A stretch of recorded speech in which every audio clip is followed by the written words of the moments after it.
ആദരവായ റസൂലുള്ളാഹി സ്വല്ലല്ലാഹു അലൈഹി വസല്ലമ തങ്ങൾ പറഞ്ഞു, ലാ തഖുൽ ഹകദാ ഇന്നക ലാ തദ്രി ഫലഅല്ലഹു അയതകല്ലമ ഫീമാ ലാ യഅനി ഔ കമാ ഖാല റസൂലുള്ളാഹി സല്ലല്ലാഹു അലൈഹി വസല്ലം. അങ്ങനെ പറയരുതേ സഹോദരാ, അങ്ങനെ പറയരുതേ സഹോദരാ. നിനക്കറിയില്ല, ഇദ്ദേഹം മരണത്തിനു മുമ്പ് അദ്ദേഹത്തിന്റെ നാവ് കൊണ്ട് അരുതാത്തത് വല്ലതും പറയുകയോ പ്രവർത്തിക്കുകയോ ചെയ്തിട്ടുണ്ടെങ്കിൽ അദ്ദേഹത്തിന് സ്വർഗം ഒരു പക്ഷേ നിഷിദ്ധമായേക്കാം. അതുകൊണ്ട് സ്വർഗാവകാശിയാണെന്ന് പറയരുതേ. ഔ കമാ ഖാല റസൂലുള്ളാഹി. നമുക്കെന്താ അവകാശം? നമ്മുടെ നാവ് പഴിച്ചാൽ ആഖിബത്ത് മോശമായി പോകും. ആലിമീങ്ങളെ നമ്മൾ കുറ്റം പറഞ്ഞിക്കണ്ട, സാധാരണക്കാരനെ കുറ്റം പറയാൻ നിൽക്കണ്ട, ഒരു വ്യക്തിക്ക് നമ്മൾ വ്യക്തിഹത്യ ചെയ്യാൻ നിൽക്കണ്ട. ആഖിബത്ത് മോശമായി പോകും, നാവ് മോശമായി പോകും. ഒരാൾ അല്ലാഹുവിന്റെ റസൂലിന്റെ സവിധത്തിൽ വന്നിട്ട് പറയുന്നു, ഔസിനി യാ റസൂലല്ലാഹ്, എനിക്കൊരു ഉപദേശം നൽകുമോ ഹബീബേ, ഒരു ഉപദേശം നൽകുമോ റസൂലേ. ഫഅഖദ ബികഫിഹി, അല്ലാഹുവിന്റെ റസൂൽ തന്റെ നാവ് പിടിച്ചിട്ട് പറയുകയാ, കുഫ അൻക ഹാദാ, ഈ നാവെന്ന് പറയുന്ന സാധനത്തെ നീ സൂക്ഷിക്കണേ, അതാണ് നിനക്ക് നൽകുന്ന ഉപദേശമെന്ന് ഔ കമാ ഖാല റസൂലുള്ളാഹി. നാവ് സൂക്ഷിക്കണം. സ്വർഗ്ഗത്തിൽ പറഞ്ഞ വഴിയായി പറയുക, നാവ് പ്രയോജനപ്പെടുത്തുക. മോശമായ കാര്യങ്ങൾക്ക് വേണ്ടി നിങ്ങളത് ഉപയോഗിക്കരുത്, അത് പ്രയോജനപ്പെടുത്തരുത്. അത് നാളെ ആഖിറത്തിൽ നമുക്ക് ശിക്ഷയുള്ള കാര്യമാണ്. ആദരവായ റസൂലുള്ളാഹി സ്വല്ലല്ലാഹു അലൈഹി വസല്ലമ തങ്ങൾ പറയുകയാ, ഇയ്യാക വൽ ഗീബാ, ന്യൂനത നിങ്ങൾ പറയരുത്, പ്രചരിപ്പിക്കരുത്, നിങ്ങളത് സൂക്ഷിക്കണേ.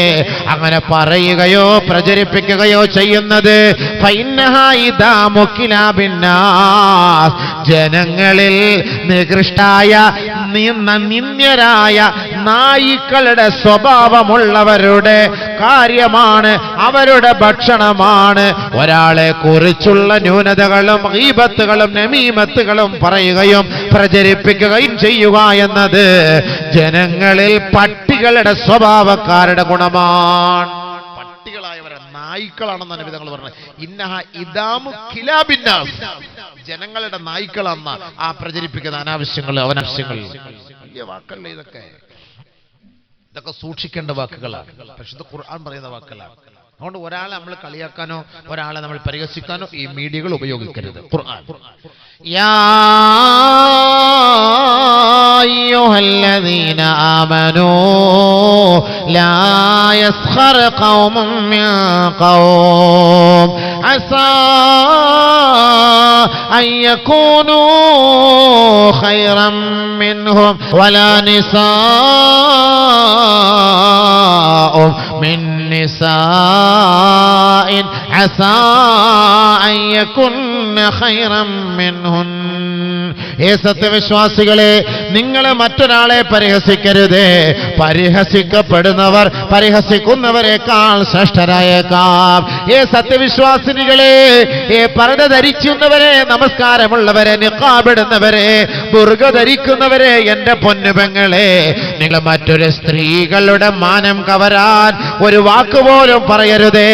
അവളുടെ അഭിമാനത്തിന് ക്ഷതം വരുത്തരുതേ, അവളുടെ മാനത്തിന് ഹാനി വരുത്തരുതേ, അവളുടെ ഐബുകളെ വെളിപ്പെടുത്തരുതേ, അവളുടെ ന്യൂനതകൾ പ്രചരിപ്പിക്കരുതേ, അവളെ പരിഹസിക്കരുതേ. പരിഹസിക്കപ്പെടുന്നവളെക്കാൾ പരിഹസിക്കുന്നവരെക്കാൾ ശ്രേഷ്ഠരായേക്കാൾ പരിഹസിക്കപ്പെടുന്നവൾ. ഖുർആൻ. ആണും പറയരുത്, പെണ്ണും പറയരുത്. ആ പണി നമുക്കില്ല. അമൽ ചെയ്യുള്ള സമയം കൊണ്ട് ഒരാളുടെ കുറ്റവും കുറവും നോക്കാതെ നമ്മുടെ കുറ്റത്തിലേക്ക് നോക്ക്. ഉമർ റളിയല്ലാഹു തആല അൻഹു പറഞ്ഞ കാര്യം അതാണ്. മറ്റുള്ളവരുടെ ന്യൂനതകൾ നോക്കുന്നതിനേക്കാൾ നിന്റെ ന്യൂനതകളിലേക്ക് നീ നോക്കണേ. നിന്റെ ശരീരത്തെ നീ ഒന്ന് ഗവേഷണം ചെയ്യ്, ഒരു സ്കാൻ ചെയ്യ്. ഞാനാരാണ്, എന്റെ പ്രവൃത്തി എന്താണ്, ഞാൻ രാത്രി എങ്ങനെയാണ്, ഞാൻ ഒറ്റയ്ക്ക് എങ്ങനെയാണ്, ഞാൻ അന്യ പെണ്ണുങ്ങളുമായിട്ട് എങ്ങനെയാണ്. സ്വന്തം ചിന്തിക്ക്, എന്നിട്ട് മറ്റുള്ളവന്റെ ന്യൂനത അളക്കാൻ നിൽക്കുക. ഒരാളുടെ രഹസ്യമായ ഫോട്ടോ എടുക്കരുത്, ഒരാളുടെ സംസാര രഹസ്യമായിട്ട് നമ്മളത് റെക്കോർഡ് ചെയ്യരുത്. ഗവൺമെന്റ് പോലും ഗവൺമെന്റ് പോലും നമ്മൾ അവരോട് ഫോൺ വിളിക്കുമ്പോൾ ട്രായ് അവിടെ നിന്ന് കിട്ടുന്ന റിപ്പോർട്ട് എന്താ? സംരക്ഷണത്തിന് വേണ്ടി, സുരക്ഷയ്ക്ക് വേണ്ടി നിങ്ങൾ പറയുന്ന വാക്കുകൾ ഞങ്ങൾ റെക്കോർഡ് ചെയ്യുന്നതാണ് എന്ന് അവർ പോലും പറയും. അവർ പറഞ്ഞിട്ട് നമ്മുടെ വാക്കുകൾ റെക്കോർഡ് ചെയ്യുള്ളൂ. ഇത് നമ്മൾ ആരും റെക്കോർഡ് ചെയ്യുന്നതെന്ന് പറയാറില്ല. പറയുന്ന വാക്കുകൾ നമ്മൾ റെക്കോർഡ് ചെയ്യുകയാണ്. ഇനി നിങ്ങളുടെ മൊബൈലിൽ അങ്ങനത്തെ ഓപ്ഷൻ ആണെങ്കിൽ ആ റെക്കോർഡ് നിങ്ങൾ ക്യാൻസൽ ആക്കി കളയണം, ഡിലീറ്റ് ആക്കി കളയണം. പാടില്ല. രഹസ്യമായിട്ട് തന്നെ മൊബൈൽ നമ്മൾ രഹസ്യമായിട്ട് റെക്കോർഡ് ചെയ്യാൻ പാടില്ല. അത് തെറ്റാണത്, നമ്മൾ പറയുന്ന വാക്ക്. എന്നിട്ട് അത് അടർത്തിയെടുത്ത് നെറ്റിലിട്ട് കൊടുക്കുന്നു. ഏറ്റവും വലിയ ദുൽമാണ്, ഏറ്റവും വലിയ ദുൽമാണ് അവൻ കാണിക്കുന്ന ഏറ്റവും വലിയ ദുൽമാണ്. നിന്നെ വിശ്വസിച്ച് നിന്നോട് ഞാനൊരു വാക്ക് സംസാരിച്ചാൽ അത് നീ മറ്റുള്ളവരിലേക്ക് എത്തിച്ചു കൊടുത്താൽ അത് അമാനത്തിന് വിപരീതമാണ്. അമാനത്തിന് വിപരീതമാണ്, യാതൊരു സംശയമില്ല. നിന്നെ വിശ്വസിച്ചല്ലേ സംസാരിക്കുന്നത്? മൊബൈലിലൂടെ നിന്നോട് സംസാരിക്കുമ്പോൾ നിന്നെ വിശ്വസിച്ചാണ് ഞാൻ സംസാരിക്കുന്നത്. നീ അത് രഹസ്യമായിട്ട് ഒപ്പിയെടുത്ത് വെച്ചിട്ട്, രഹസ്യമായിട്ട് റെക്കോർഡ് ചെയ്ത് വെച്ചിട്ട് മറ്റൊരാൾക്ക് നീ അയച്ചു കൊടുക്കുക, മറ്റൊരാൾക്ക് നീ ഇട്ടുകൊടുക്കുക, നെറ്റിലിട്ടെടുക്കുക. വഞ്ചനയല്ലേ? വഞ്ചനാ കുറ്റത്തിന്റെ പേരിൽ റബ്ബിന്റെ മുന്നിൽ നിന്നെ പിടിച്ചു നിർത്തപ്പെടും, യാതൊരു സംശയമില്ല. അത് അമാനത്തിന് വിപരീതമാണ്. അല്ലാഹു പറഞ്ഞു ഖുർആനിൽ, യാ അയ്യുഹല്ലദീന ആമനൂ ലാ തഖൂനുല്ലാഹ والرسول وتخونوا أماناتكم وأنتم تعلمون. സത്യവിശ്വാസിനികളെ, നിങ്ങൾ അറിഞ്ഞുകൊണ്ട് നിങ്ങൾ അല്ലാഹുവിനെയും റസൂലിനെയും സത്യവിശ്വാസികളെയും വഞ്ചിക്കരുത്. നിങ്ങളുടെ അമാനത്തുകൾ നിങ്ങൾ വഞ്ചിക്കരുത്. നിങ്ങളെ വിശ്വസിച്ചാണ് നിങ്ങളുടെ മുന്നിൽ സംസാരിക്കുന്നത്. നിങ്ങളെ വിശ്വസിച്ചാണ് നമ്മുടെ ഒരു കുട്ടിയെ നിങ്ങളുടെ മുന്നിലേക്ക് വിടുന്നത്. ഒരു കാരണവശാലും നീ വഞ്ചിക്കരുത്. പരിശുദ്ധമായ ഖുർആൻ, പരിശുദ്ധമായ ഖുർആൻ.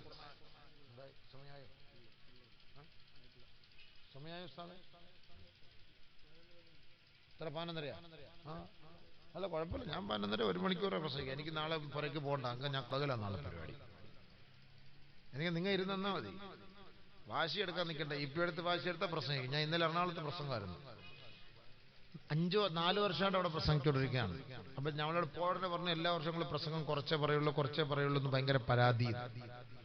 കുറച്ചൊന്നും ഞാൻ 1.5 മണിക്കൂർ ഏറ്റവും കുറഞ്ഞ എൻ്റെ പ്രസംഗം. അതിൽ കൂടുതൽ എന്തിനിപ്പം പ്രസംഗം?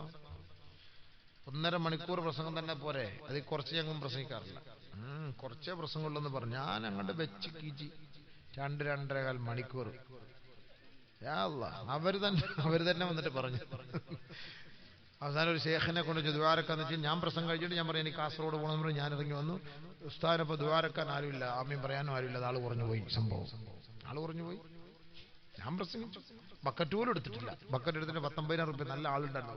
കുറെ പൈസ അതുപോലെ എടുത്തില്ല. കാരണം എന്താ? പ്രസംഗം എന്ന് പറഞ്ഞ പോലെ നമ്മുടെ അനീബായിച്ച പറയുന്നത് പറയാ ഗോൾഡിങ് 11:30 വരെ ഉണ്ട്. യാ അല്ലാഹ് മാഫി മുഷ്കിൽ ഇൻഷാ അല്ലാഹ്. നമുക്ക് പ്രശ്നമില്ല. നിങ്ങൾ ഇരുന്ന് തന്നാൽ മതി.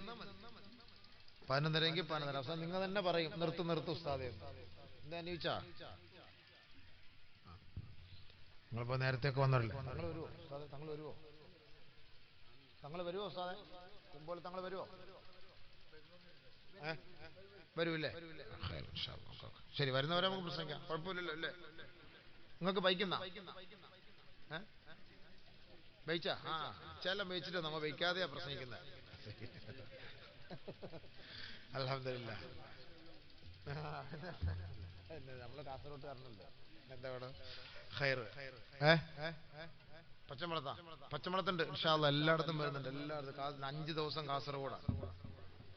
5 ദിവസം കറങ്ങി കാസർഗോഡ് പ്രസംഗിക്കാണ് ഇൻഷാ അല്ലാഹ്. ഖൈർ. നിങ്ങൾ ഇരുന്ന് തന്നാൽ മതി. നമുക്ക് വേറെ പ്രശ്നമൊന്നുമില്ല. അൽഹംദുലില്ലാഹ്. അല്ലാഹു ഖൈർ കാര്യങ്ങൾ മനസ്സിലാക്കാൻ അല്ലാഹു തൗഫീഖ് നൽകുമാറാകട്ടെ. ഹക്ക് പറയാൻ അല്ലാഹു തൗഫീഖ് നൽകുമാറാകട്ടെ. നല്ലപോലുള്ള ഉപദേശം കേട്ടോളി. ഒരാളുടെ പരിഹസിക്കും സ്വർഗ്ഗത്തിൽ പോലുള്ള വഴികളാണ്. ഒരാളുടെ ഐബ്, ഒരാളുടെ ന്യൂനതയിലേക്ക് ഒരാൾ നോക്കാനേ പാടില്ല. നമ്മുടെ എത്രയോ ന്യൂനതകളുണ്ട്, നമുക്ക് എത്രയോ വലിയ വലിയ ന്യൂനതകളുണ്ട്. അതുകൊണ്ട് നമ്മൾ അതിലേക്ക് നോക്കണ്ട. നമുക്ക് സ്വർഗമാണ് നമ്മുടെ ലക്ഷ്യം. നമ്മുടെ ഭവനം സ്വർഗമാണ്. സ്വർഗത്തിൽ പോകണമെങ്കിൽ അല്ലാഹ് നമ്മൾ എല്ലാ വെള്ളിയാഴ്ച ഒരു ദുആ എടുക്കാറുണ്ടല്ലോ. ഇമാം ഖുതുബ തീരുമ്പോൾ ഒരു ദുആ, റബ്ബന ഗഫർ ലനാ വലിഇഖ്വാനിന അല്ലദീന സബഖൂനാ ബിൽ ഈമാൻ വലാ തജ്അൽ ഫീ ഖുലൂബിനാ ഗില്ലാ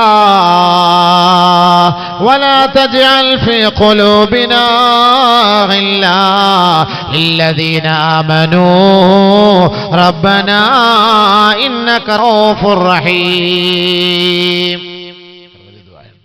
സ്വർഗത്തിലേക്ക് പ്രവേശിക്കുമ്പോൾ നമ്മുടെ ഹൃദയത്തിന്റെ ഉള്ളിൽ ഒരാളെ കുറിച്ചുമുള്ള ഒരു അസൂയോ ഒരു കുശുമ്പോ ഒരു വിരോധമോ ഒരു വെറുപ്പോ ഒരു ക്രോധമോ ഇല്ല. അതല്ല ദുആ. ولا تجعل في قلوبنا غلا للذين آمنوا. അല്ലാഹുവേ ഞങ്ങളുടെ മുൻഗാമികൾക്ക് പുറത്തു കൊടുക്കണേ പടച്ചവനെ, ഞങ്ങളുടെ സഹോദരങ്ങൾക്ക് പൊറുക്കണേ അല്ലാഹ്.